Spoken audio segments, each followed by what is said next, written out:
The electrification of cars is unstoppable, and we want to give you an overview of the different hybrid and electric systems available today, how they've evolved, and the systems yet to come. Starting with the very first conventional hybrids, plug-in hybrids, all the way to fully electric vehicles, and the road to fuel cells, which is most likely the direction where this story is headed. Toyota helped kick off the electrification revolution in 1997 when it introduced the first hybrid electric powertrain and proved its viability by expanding the range of technologies for use in passenger vehicles. In this first video of a 6-part series, we'll show you how it works. The THS hybrid electric system, in which the wheels can be powered by the gasoline engine, the electric motor, or both at the same time. The THS system never needs to be plugged in, since it fully charges the electric battery using energy from the engine or regenerative braking. To truly appreciate how the powertrains in these vehicles help reduce carbon emissions, it's important to understand what's happening under the hood, learn how they work, and take a close look at the whole process, from the very moment you press that power button.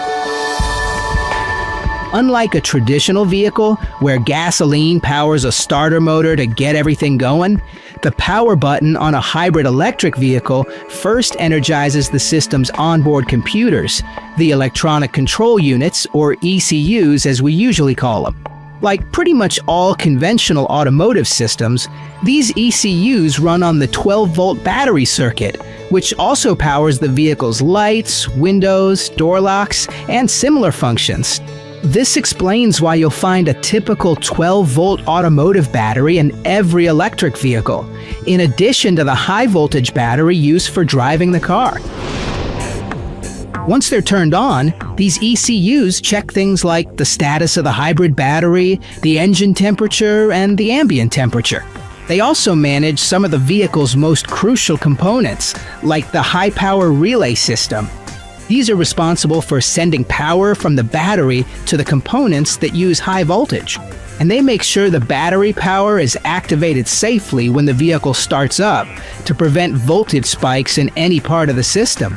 For safety, if any fault or collision is detected, these relays are designed to shut off immediately and isolate the hybrid battery while disconnecting the high voltage cables, which are color-coded, always in a bright orange color, because of the risk that comes with a high voltage shock. Once the ECUs, the electronic control units, are operating, the hybrid battery's power is sent to an inverter converter.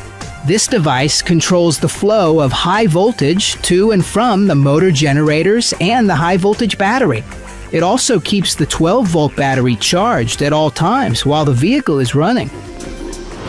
There are 2 motor generators that work both as drive motors, providing power when needed, or as generators to charge the hybrid battery. Each one plays a key role in the operation of the hybrid electric system. Motor Generator 1 is located right behind the combustion engine, and when used as a drive motor, it starts the engine on demand, whenever it's needed. Since MG1 is much more powerful than a traditional starter motor, it doesn't need a transmission gear, and it can start the engine quietly. That's why you never hear the typical starting sound in these hybrid electric vehicles. Once the engine is running, MG1 is used only as a generator and charges the hybrid electric battery. One of the main keys to how a hybrid system works is a set of planetary gears, which acts as a power splitting device. This is used as a continuously variable transmission to manage the output from both the combustion engine and the motor generator. The parallel power from the engine and MG2 can work together or separately to drive the wheels when accelerating and cruising.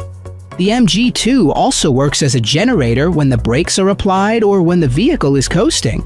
This captures the energy from forward momentum and charges the hybrid battery every time the vehicle slows down.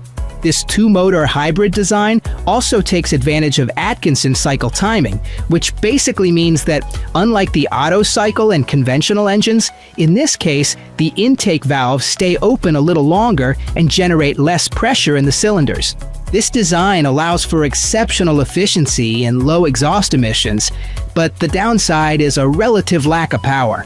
That's why it works together with generator motor 2 to produce a power reserve. Combined power, bringing together the best of both worlds. And what if we want to turn a front-wheel drive hybrid into an all-wheel drive vehicle? It's surprisingly simple. Unlike most conventional all-wheel drive vehicles, which use a mechanical drive shaft to distribute the power from the engine to all four wheels, Toyota engineers simply added a third, additional generator motor directly in the rear, right between the wheels. This independent unit has no mechanical connection to the rest of the drivetrain, but even so, it still helps add extra traction and power to the rear when needed. And just like MG2, it generates energy for the hybrid battery when the vehicle slows down or brakes. So, well, this was a quick look at the THS hybrid electric system found in so many vehicles. And don't miss the other videos in this series to learn more about electrified powertrains.